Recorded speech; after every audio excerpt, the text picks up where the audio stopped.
Su enfoque analítico, a diferencia de estas corrientes, su enfoque analítico es sin embargo diferente, pues desde su perspectiva, si lo maneja en el texto, no se trata de levantarle un proceso a la razón y decir que todo lo que sea la razón simple y sencillamente no es funcional, sino más bien, en esta perspectiva metodológica, de analizar las experiencias donde la razón se encarga. Experiencias como cuáles, experiencias, como ya lo decíamos, como la locura, por ejemplo, o la medicalización, o la prisión, o todo este conjunto de experiencias que ha tratado, o la sexualidad, por ejemplo.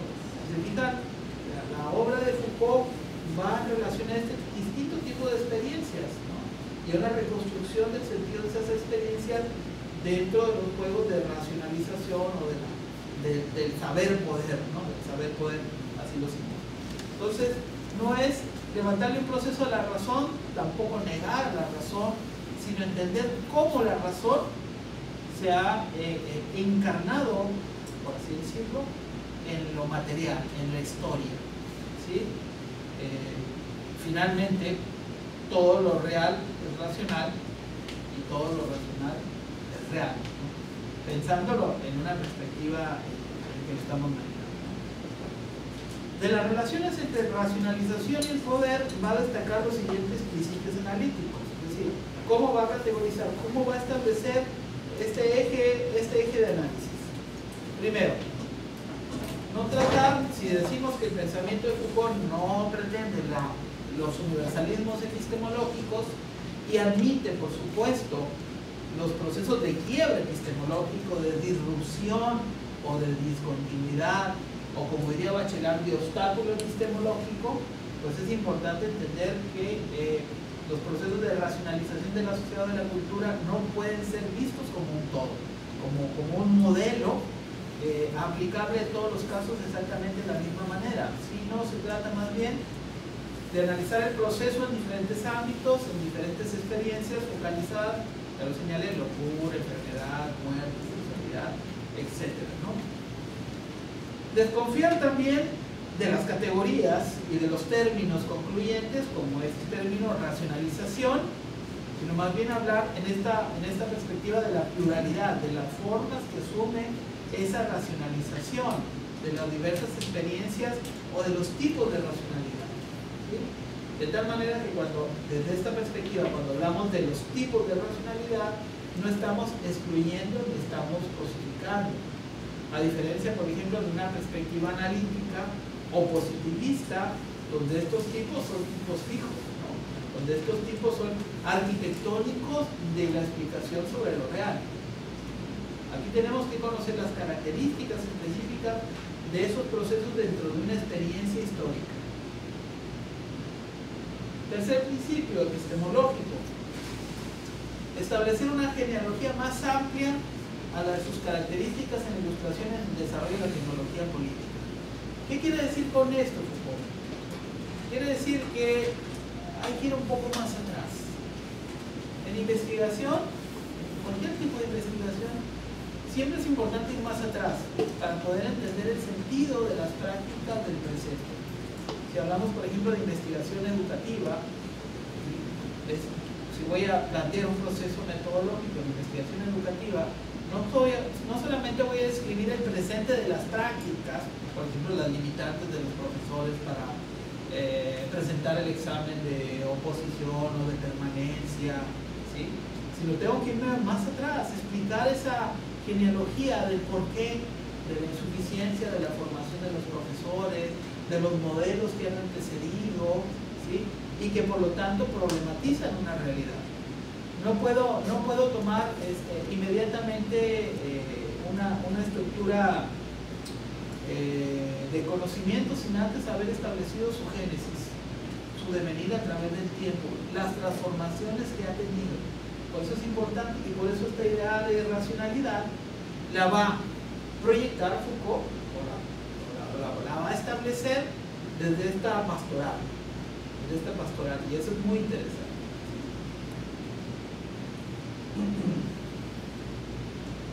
Sobre la base de estos principios, hace una café, ¿no? ¿Sí? Uno amablemente. Sobre la base de estos principios, Foucault define el campo de su interés como aquel centrado en los procesos de individualización, en el marco de experiencias concretas. Cito: mi trabajo se centra, dice, en el problema de la individualización de la identidad en relación con el problema del poder individualizar. Entonces hay un poder individualizante y hay un proceso de individualización. La categoría de individuo, ustedes saben, es una categoría propiamente moderna, ¿sí? El individuo es como el átomo, es lo que no puede dividirse, ¿sí? Lo que no puede fragmentarse más, ¿no? El individuo es la base de la racionalidad también de la comunidad política, es la base que permite el establecimiento de la política como una actividad conjunta de la comunidad y que va a configurar el Estado. El individuo también, de la palabra, tiene muchas derivas, ¿no? El individualismo, ¿no? El individuo en relación a los derechos políticos, el liberalismo, que obviamente se alimenta de este sentido del valor del individuo dentro de una colectividad política. El liberalismo es hijo de ese individuo, que también es más o menos un producto más o menos nuevo, por así decirlo, ¿no? Entonces, dos elementos para destacar: los procesos de individuación o de individualización y los poderes individualizados. En relación a la transformación de esas relaciones de poder, Foucault se ocupa en concreto desde el nivel mismo de la individuación al desarrollo de las técnicas de poder orientadas hacia los individuos y destinados a dirigirlos de manera continua y permanente. Para eso, en estos procesos de dirección permanente del individuo, va a apelar a un pasado, ¿sí? Pero cuando apela al pasado, pues hace una proyección hacia el presente, porque estos procesos de individualización son totalmente operativos en el presente, ¿sí? Son totalmente operativos en la experiencia de la modernidad. Denomina tal poder individualizador que cada sujeto se va configurando en sus maneras de conocer, en sus maneras de sentir, en sus maneras de expresarse, en sus maneras de dirigirse al otro. Va a llamar a todo este proceso a tal poder individualizador, poder pastoral. La figura del pastor reside una importancia fundamental. Ya veremos por qué. En adelante, la argumentación Foucaultiana se focalizará entre la conexión entre ese poder pastoral que individualiza y la forma política de un poder centralizado y centralizador que es el Estado. Entonces tenemos el Estado como tal, como una organización racional, y los poderes pastorales individualizadores o individualizantes, ¿sí? Que obviamente tienen que estar en correspondencia con la naturaleza de ese Estado. No puede estar el poder pastoral en un sentido y el Estado en otro, sino tiene que haber una confluencia de estas dos esferas. A diferencia de la cultura grecolatina, en que la metáfora del rebaño, del poder pastoral, está ausente en los grandes textos políticos, es decir, en las categorías políticas, en las teorías o fundamentaciones de las polis o en la cultura griega, no está presente o no tiene la misma dimensión, la figura o el nombre o la referencia al pastor o a lo pastoral. Las sociedades orientales antiguas, en Egipto, en Siria y en Judea, y obviamente en el cristianismo, las alusiones al poder pastoral son continuas, ¿no? El poder pastoral es un poder análogo en ciertos momentos al poder de Dios. Es un poder omniabarcante, es un poder totalizador, es un poder donde la distinción entre lo terrenal y lo espiritual a veces se difumina, ¿no? Incluso incluso donde una sola figura, al mismo tiempo el déspota, ¿no?, en tanto hijo de Dios, ocupa ese lugar.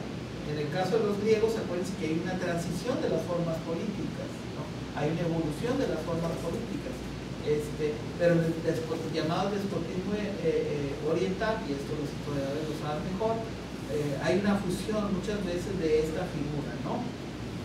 O en todo caso, en Occidente habrá una dicotomía entre un poder temporal y un poder espiritual, y luego, como nos dice la teoría política, habrá una confrontación entre este poder temporal, terrenal, y el poder espiritual de la iglesia, ¿no? Pero estamos en otra época histórica. La identificación entre el rey o monarca con el pastor de los hombres es continua en estas culturas.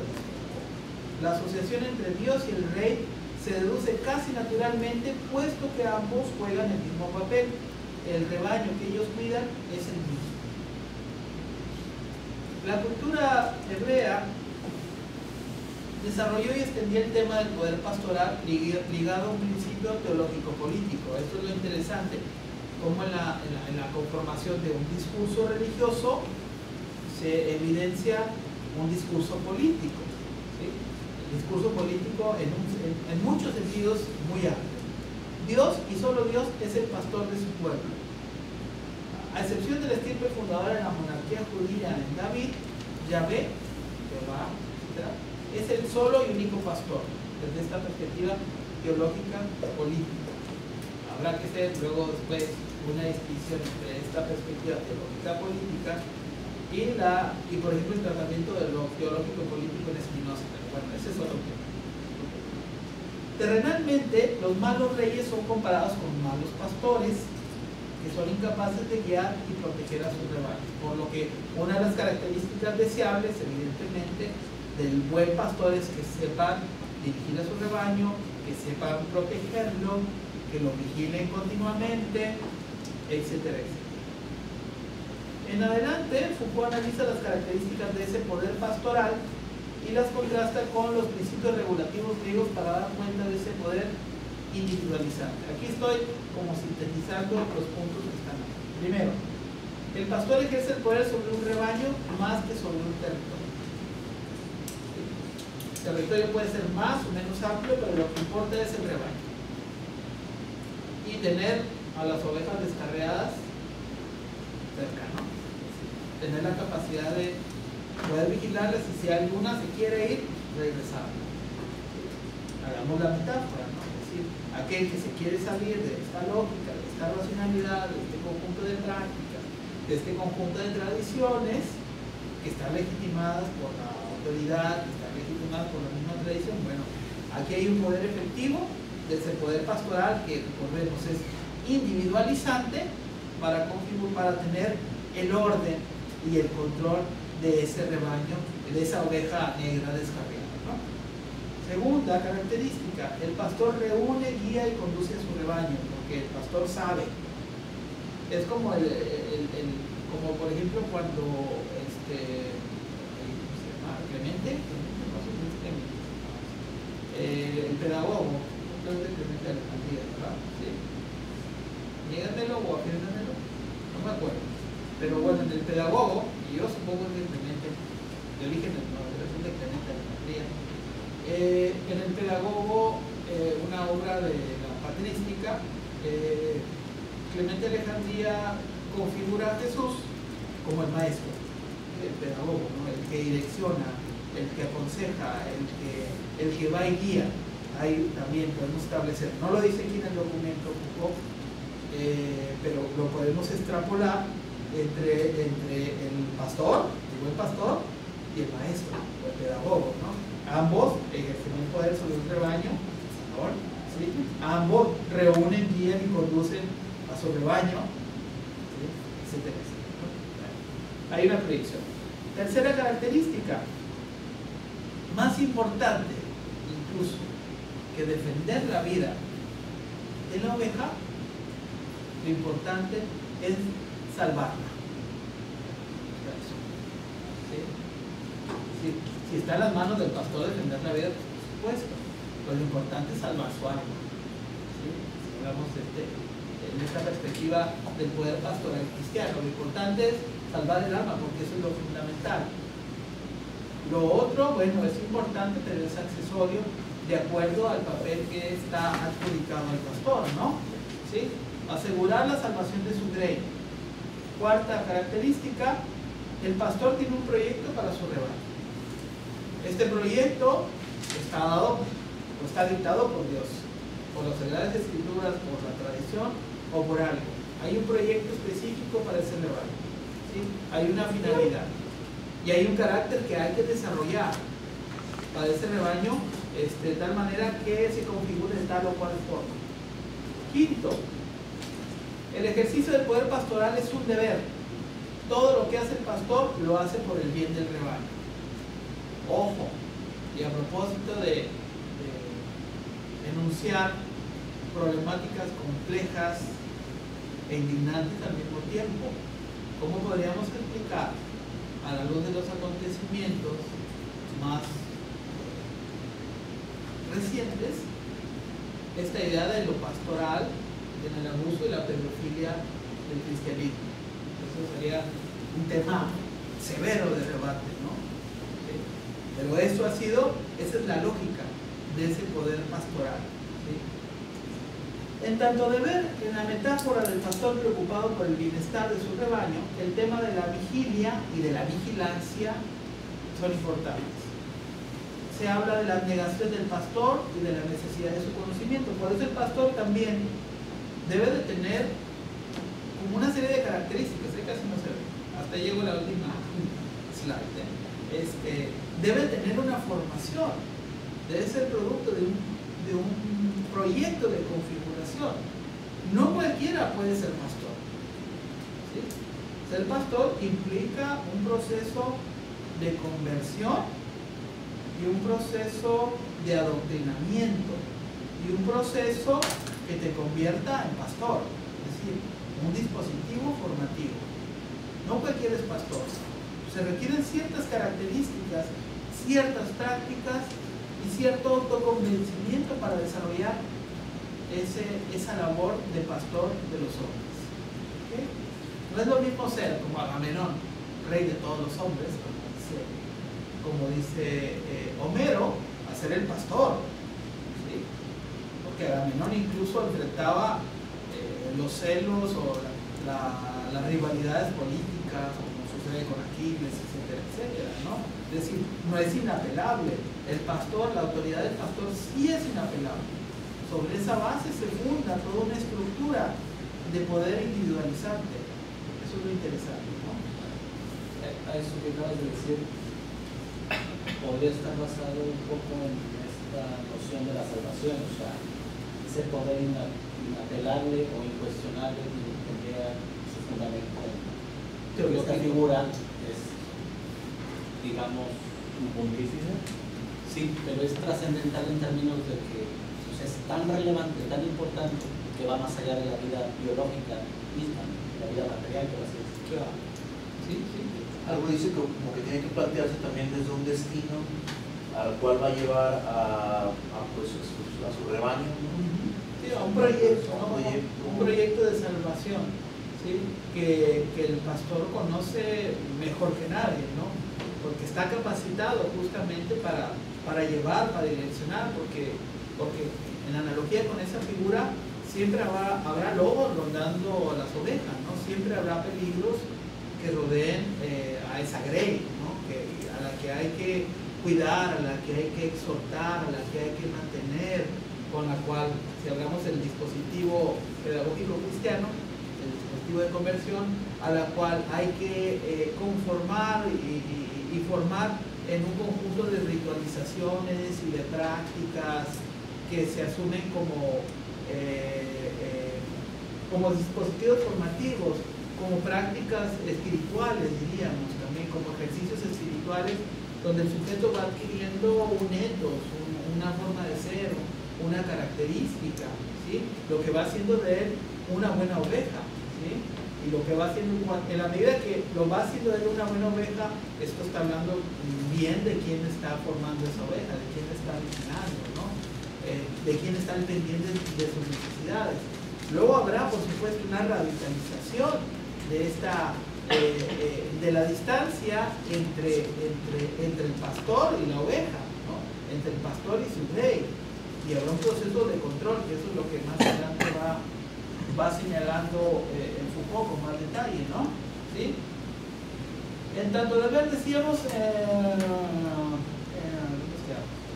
en tanto deber, en la metáfora del pastor preocupado por el bienestar de su rebaño, el tema de la vigilia es importante, habla de la abnegación del pastor, de la necesidad de su conocimiento.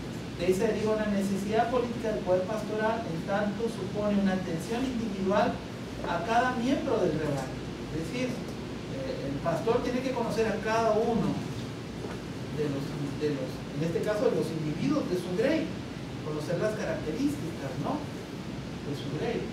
Foucault reconoce que el desarrollo de la tecnología pastoral... Dígame. Una pregunta. ¿Esto trasladado o traspolado a un sistema de gobierno, se podría decir que ese conocimiento de su rebaño podrían ser que los estratos? Ahora, por ejemplo, todo ese proceso de conocimiento de los individuos está mediado por la tecnología. La tecnología ha posibilitado los procesos de racionalización en Occidente, de racionalidad tecnológica y de racionalización de esos términos, ha posibilitado el conocimiento detallado de lo que es usted. ¿Alguien sabe cuántos años tiene usted? ¿Cuánto pesa? ¿Cuál es su cuenta de Facebook? ¿Qué es lo que ha publicado? ¿Con quién se junta? ¿Dónde estudia? ¿A quién ama? ¿A quién desama? Casi todo sobre usted. ¿Sí? Es un poder totalizante. Eso es lo que tendría la sociedad contemporánea. Esa es la configuración biopolítica. Pero no sé si hay una proyección. En un sistema de organización jerárquico del Estado, al menos, sería, o bueno, uno no sabe, ¿verdad? Pero sería muy complicado organizar las ideas así por cada uno de los individuos. O sea, nos meteríamos en un problema, por ejemplo, si dijéramos de que Rusia conoce cada uno de sus rebaños, o China. Sí los conocen.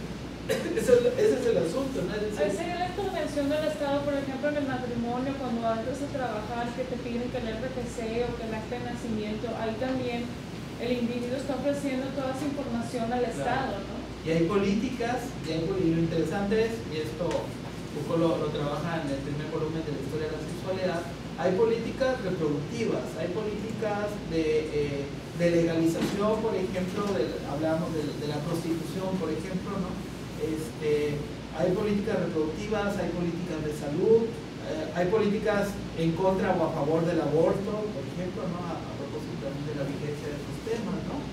Lo que creo que quiero decir el compañero es que no tendría sentido irse a individuo por individuo porque podrían rescatar generalidades, ¿no? Creo que más bien estamos confundiendo gobierno y Estado.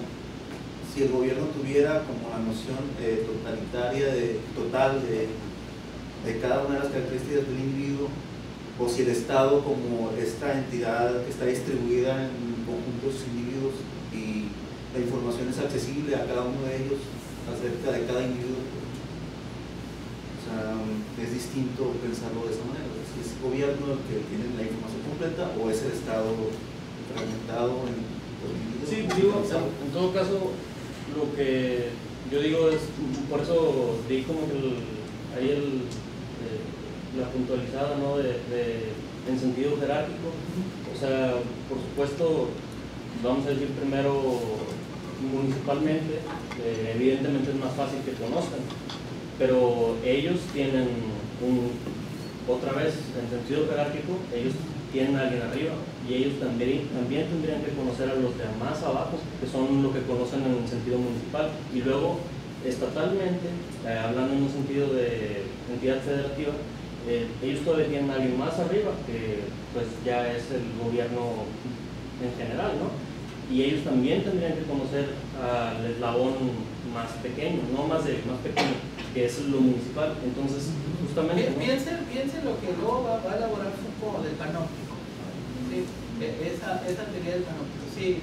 De alguna forma me da como a pensar todas estas cosas que nos piden por sistema o para pertenecer a este sistema nos hacen pertenecer a este como a esta esfera en donde si no cumples con tal requisito, en donde si no accedes, en donde si no das tu información, pasas a no formar parte de esto y Claro, ya no te toman en cuenta.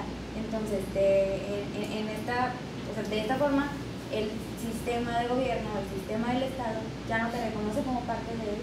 Claro. Y pasas a ser la oveja descarriada que se tiene que volver Realmente tienes que sacar tu a regresar.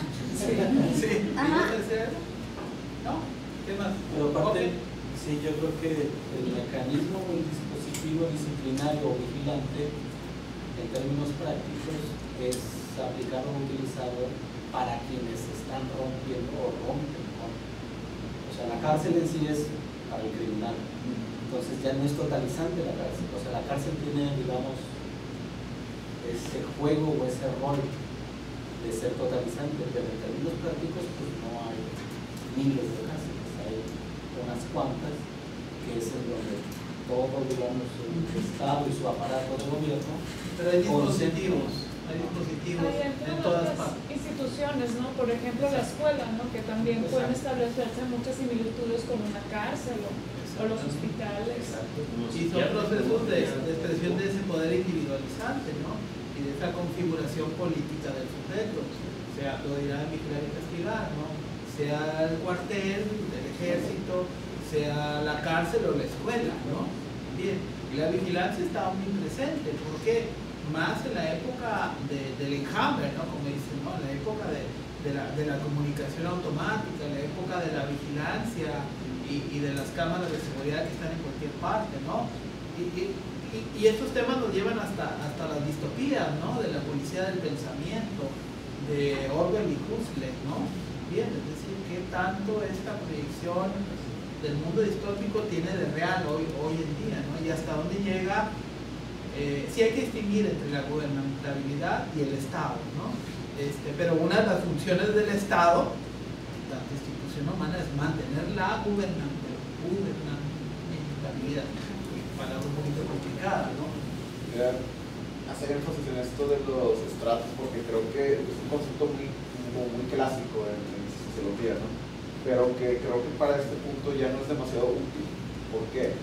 Porque es un concepto como muy anquilosado, en el sentido de es muy pesado, ¿no? Parece que para sostener un control o un dominio no hace falta tener unas características tan especiales de qué estrato pertenece una persona, sino más bien qué subjetividades la configuran, ¿no? Entonces, por ejemplo, es lo que realiza mucho el marketing, ¿no? El target, ¿no? Buscar el target, el mercado oportuno, el mercado preciso. ¿Y qué más me da si él trabaja en algún sector y que no van a consumir lo mismo, si se van a identificar subjetivamente con cierto tipo de música o de corrientes? Entonces, sí, creo que es mucho más efectivo esta especie de estratos nominales. Quiero poner un ejemplo de Sorokin, un sociólogo ruso, que cuando menciona esto dice, bueno, hay que partir de cómo ordenamos grupos sociales. O sea, un grupo social no es nada más, no se determina nada más por una característica. O sea, si en Estados Unidos la mitad de los varones usan zapatos negros y la otra zapatos castaños, no son grupos sociales, son grupos nominales, ¿no? Entonces creo que para ejercer una dominación es mucho más fácil irnos por cuestiones nominales que por cuestiones realmente duras de en qué estrato perteneces, sino más bien con qué te identificas. Y ya es muy relativo por la digamos, la característica de los centrífugos, ¿sí? O por esa modernidad líquida, como diría Obama, en la que estamos instalados, ¿no? ¿Sí? Hay que partir de eso, ¿no? Y esa diversidad en la globalización, ¿sí? Pues da origen a nuevas categorías, o a repensar las categorías clásicas en las que nos hemos pensado en la modernidad. Bueno, en referencia a lo que comenta Raúl, Foucault en su obra, ¿qué tratamiento, o sea, qué menciona respecto a esto de los estratos o de las clases sociales? Bueno, pues es esto lo que había dicho. Es decir, Foucault no quiere partir de categorías tradicionales o de modos de análisis tradicionales y de categorías universales. Foucault retoma mucho el sentido de las experiencias concretas, ¿sí? Las experiencias concretas que son cómo efectivamente viven estas experiencias los sujetos, ¿no? Cuáles son los procesos que están configurando esas experiencias, ¿no? Entonces, si Foucault viviera, vamos a suponer, diría, bueno, que estas nuevas experiencias son fruto de nuevos contextos, de nuevos momentos históricos, que tienen una genealogía, tienen una relación con un pasado, pero que presentan funcionamientos distintos en el presente, que cumplen funciones distintas en el presente, así como estamos viendo, que eso es lo que ocupa Foucault en este texto, como por ejemplo, entre los griegos había cierto tipo de tecnologías del yo, de configuración del sujeto, de práctica del sujeto, ¿no? De ejercicios espirituales, de autoconocimiento, de dirección de conciencia, etcétera, etcétera. Y luego hay una transformación de esto en el pensamiento cristiano, de acuerdo a nuevas finalidades, a nuevos momentos, a nuevos objetivos, ¿sí? Entonces, yo creo que lo estaría pensando así, es decir, cuáles son los procesos implícitos y explícitos que asumen las formas de racionalidad de los diferentes tipos de experiencias de los sujetos. Cómo se van configurando y cómo se van dando estos procesos, a qué factores obedecen y cuáles son los resultados que ofrecen, ¿sí? Para pensar nuestra experiencia del presente. Y ahí es donde lo tachan de posmoderno. Ahí es donde sí, pero es una crítica, digamos, a mi punto de vista, tanto ligera, ¿sí? Yo veo algo de parecido entre Foucault y Benjamin, en cómo veían ¿cómo se llama? La historia en sí. La historia. Que trataban de ver aquellas historias que no se contaban tanto. Marginales, Sí. discontinuas, sí. Que veían todo aquello que estaba por abajo de lo que se ve normalmente. Exactamente. Sí. Entonces, al momento de dar su vuelta al pasado, trataba de ver todas esas experiencias que se excluían de lo que estaba normalmente visto. ¿Sí? Eso que se ve como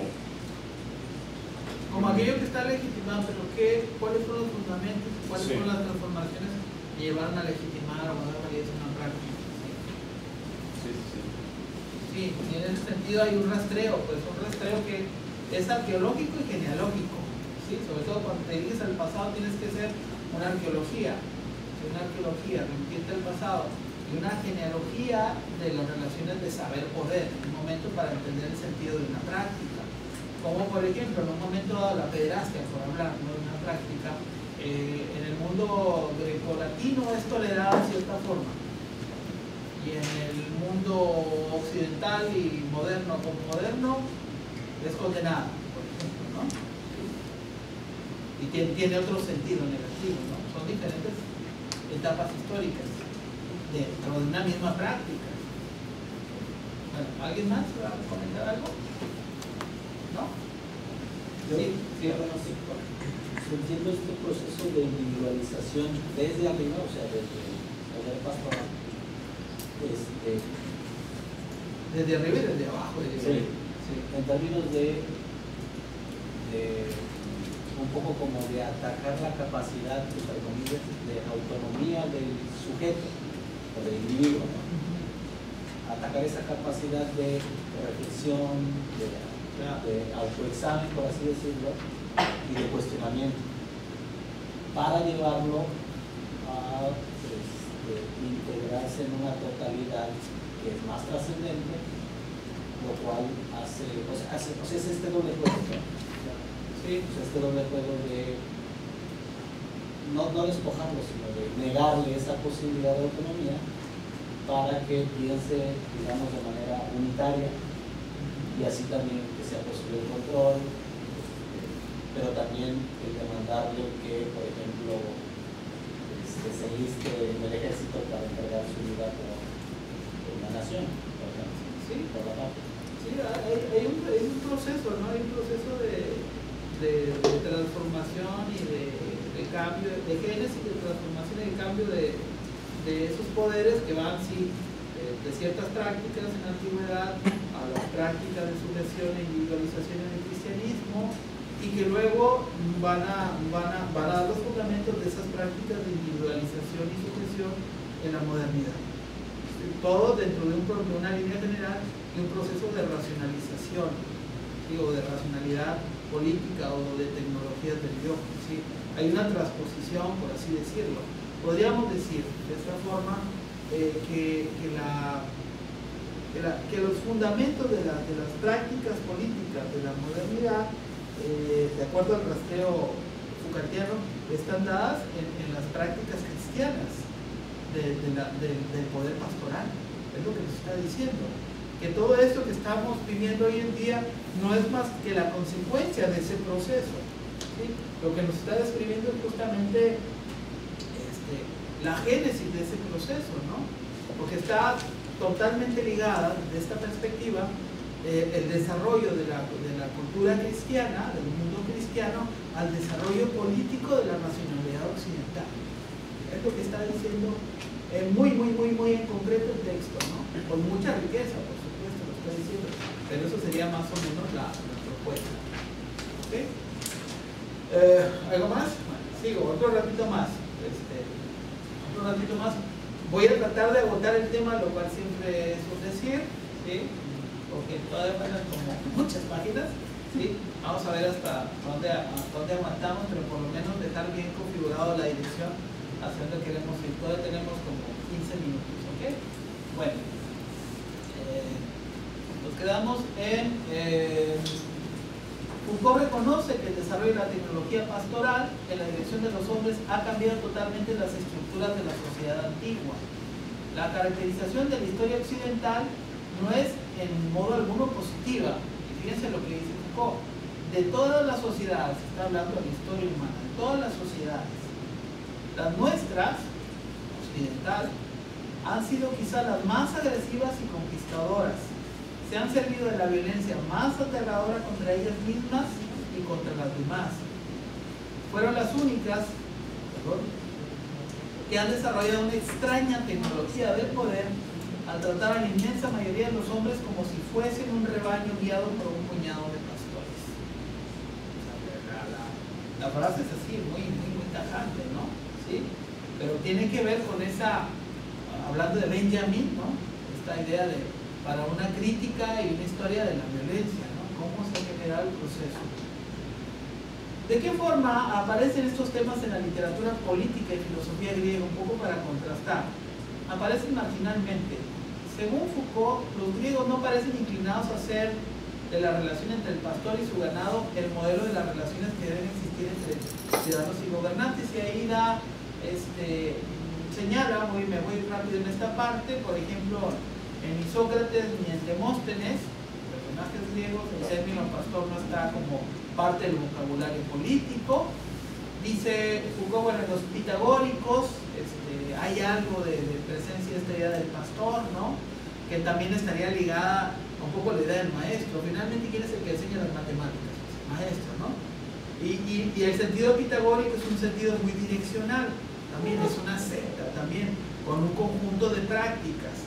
Antes de que existiera el mundo cenobítico, el mundo del conventual, existieron las sectas. ¿Recuerden? El cristianismo surge como una secta, ¿sí? Como una secta con un conjunto de prácticas y de ritualizaciones que implicaban este poder pastoral. Jesús es el maestro, ¿no? Exige cierta ritualidad, exige seguir ciertos preceptos específicos, exige cierta conversión y cierta individuación del sujeto. Y es más, ustedes pueden analizar completamente los evangelios, algunos más que otros, y reiteran esta característica del carácter del pastor, en el caso de la figura histórica de Jesús, ¿no? Unos más, otros menos, pero todos reivindican ese carácter. Entonces, la deriva que hace el cristianismo tiene que ver con esa genealogía, ¿no? Bueno, en los pitagóricos hay alguna influencia hebraica y obviamente también en Platón la figura de en la república, en las leyes, en el político, la figura del pastor también aparece, ¿no? En los dos primeros diálogos el tema del pastor es relativamente accesorio, sirve para hacer la crítica moral de las tesis de Trasímaco o para definir las funciones de algunos magistrados subordinados. Las leyes, por ejemplo, de 10, los pastores se oponen a los animales de presa, pero difieren de los maestros. Pero en el político, en el diálogo platónico del político o político, sí es importante esta categoría del pastor o este concepto del pastor. Se lo tiene en vista cuando se trata de definir qué es el arte real de gobernar. ¿Acaso, se dice, no es el rey un pastor de hombres? Sabemos que los interlocutores fracasan al aplicar a este tema el método de la división, y fracasan porque la actividad del pastor sobre el ganado, alimentarlo, cuidarlo, conducirlo, concertar uniones fecundas, puede designar las funciones del panadero, del médico, del maestro de gimnasia, pero no caracteriza al que desempeña un poder político. Finalmente, el político es algo más. Es decir, hay una discusión sobre, hay esta analogía con el pastor, pero en realidad el político hace algo más que ser simplemente un buen pastor, ¿no? Tiene otras funciones, va mucho más allá. Pero cuando el mundo se pone a girar, dice, en sentido opuesto, los hombres necesitan ser dirigidos no por un pastor humano, es decir, en la actividad política, en aquello que sucede efectivamente, sino por alguien capaz de ligar los elementos de la ciudad como los hilos de un tejido. Así pues, con tantos individuos diferentes, el rey o el dirigente tiene que construir una trama sólida. Entonces el hombre político o el buen político, recordemos que Platón siempre está este asunto de las esencias de lo que caracteriza a una profesión o una función. El político no es pastor sino un tejedor. Entonces difiere mucho el asunto del pastor del tejedor. El tejedor tiene funciones de entretejer, incluso se habla como categoría sociológica del tejido social y del papel político en la reconstrucción de ese tejido social. Y las propuestas políticas en los cambios de regímenes políticos, ahora López Obrador está retomando esta idea, ¿no? La idea de pacificación iría muy de la mano de este asunto, ¿no? Platón no excluye pues totalmente el personaje del pastor, sino que brinda roles. Por un lado lo refiere al pasado en historia mítica, por otro a las actividades subsidiarias del médico de gimnasiarca. Pero lo hecho a un lado cuando se trata de analizar la ciudad real y el papel del que ejerce el poder.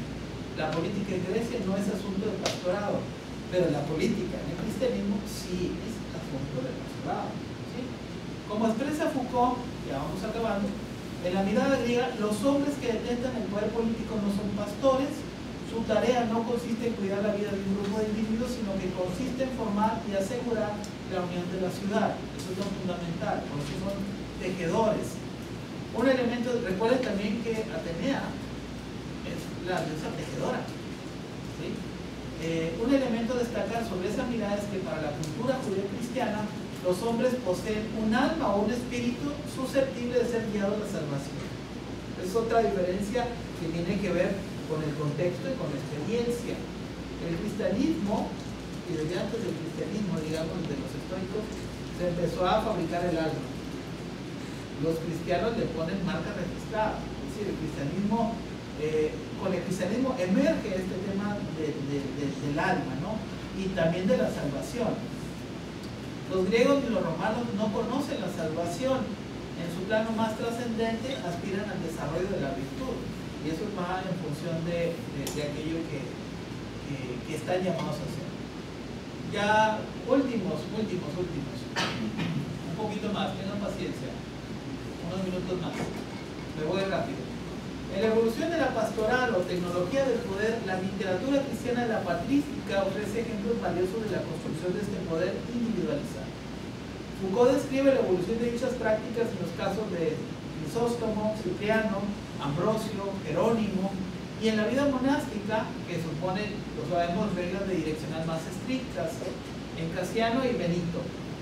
Las transformaciones se dan en varios planos. Primera transformación, en la responsabilidad del pastor que direcciona, que debe dar cuenta no solo de cada oveja, sino de las acciones de esa oveja. ¿Cómo lo va a obtener? ¿Cómo va a saber qué hace esa oveja? 2. En lo relativo al problema de la obediencia y la sumisión. Estos aspectos que trabajará como prácticas espirituales en la historia de la sexualidad revisten una importancia central en el proyecto pastoral. La obediencia y la sumisión, que son características justamente de este poder pastoral, sobre todo en aquellos que están llamados a reproducir, ¿sí? Esa misma práctica. digamos, la formación de un seminarista, de un religioso, etcétera, etcétera. El griego obedece a la ley o a la voluntad de la ciudad o a la voluntad de alguien que lo persuade racionalmente, sea un médico, un orador, un pedagogo o un filósofo, supongamos. Contrario censo, en el cristianismo, el vínculo con el pastor es un lazo de sumisión personal, es un dogma, pues. La obediencia es una virtud, un fin en sí mismo y no un medio provisional para alcanzar un fin. Se destaca de esta manera el principio de voluntad, ¿sí? La sujeción es voluntaria, ¿sí? Bueno, diríamos de cierta forma, la sujeción, en tanto voluntaria, implica un poco, como decía el maestro Jorge, un poco desprenderse de esa racionalidad, un poco de abandonarse, de entregarse, ¿sí? Entregarse como se entrega el religioso al cuerpo de Cristo, que sería la propia institución, ¿no? Se destaca pues el principio de la sujeción individualizante, el deseo permanente del fiel respecto a su pastor. El fiel es súbdito, está por debajo de y está en las órdenes de, está en función de. La filosofía griega designa en el pensamiento estoico la apateia, como el dominio que el individuo ejerce sobre sus pasiones gracias al ejercicio de la razón. La apateia sería esta capacidad que un individuo tiene de examinarse a sí mismo, de eliminar aquellos deseos impuros, aquellas prácticas que lo perjudican, ¿sí? Una de las formas de la apateia es la encrateia, ¿sí?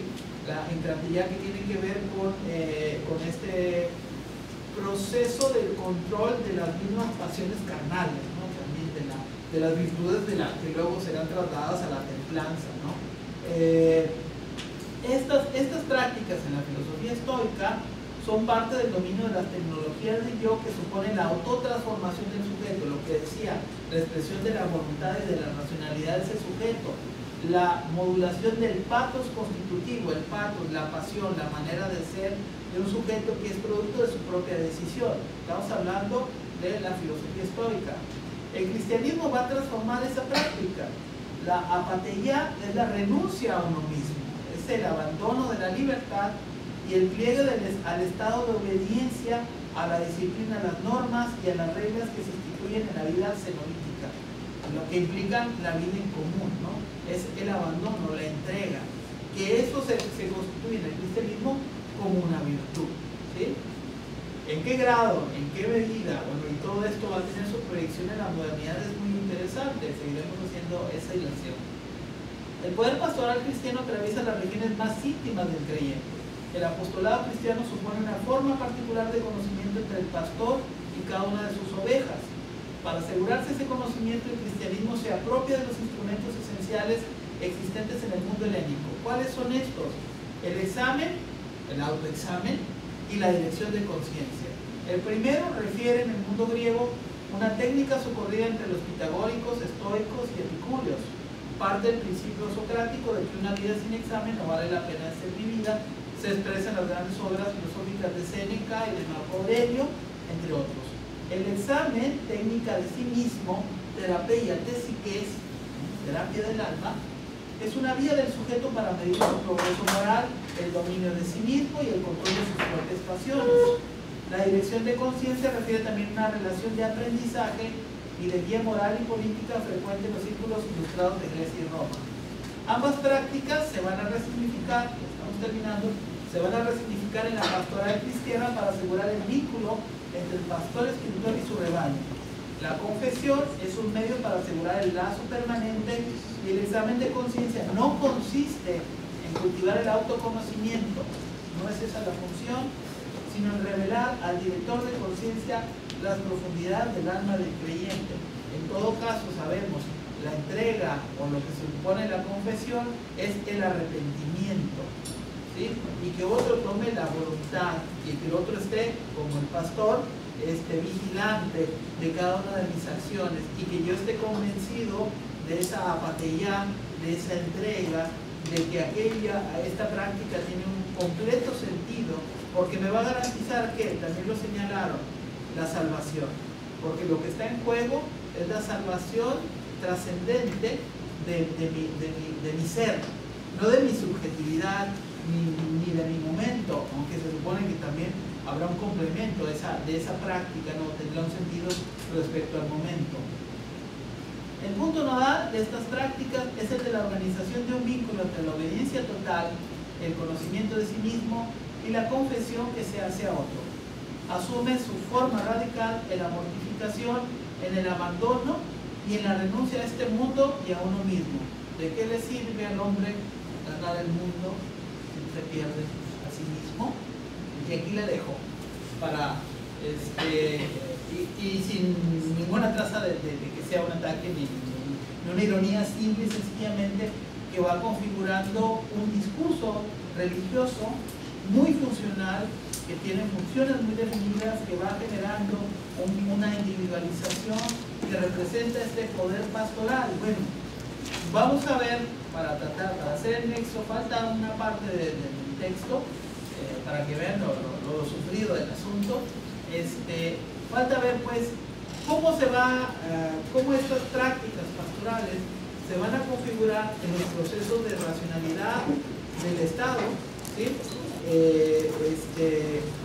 Cómo se van a generar, por un lado, al mismo tiempo, medios para la vigilancia del funcionamiento de esta racionalidad, y ahí es donde Foucault habla de la policía. Y en la parte final del texto, que también estaremos comentando para introducirnos a vigilar y castigar, estará hablando entonces en totalidad o en resumen cuál es la nueva consideración que sobre el poder y los funcionamientos del poder vamos a tener, ¿sí? Cómo vamos a poder establecer una analítica del poder a la luz de las circunstancias de ese proceso de racionalización que vamos a ver van a configurar en vigilar y castigar estas formas de control biopolítico que luego vamos a realizar. Y lo dejamos aquí, entonces, con permiso de lectura. Si no lo habían leído, terminar de leer sobre todo la segunda parte de Omnis Simulati y el apartado de disciplina de vigilar y castigar. ¿Ok? Muy bien. Gracias. Por ahí hay una lista, ¿no?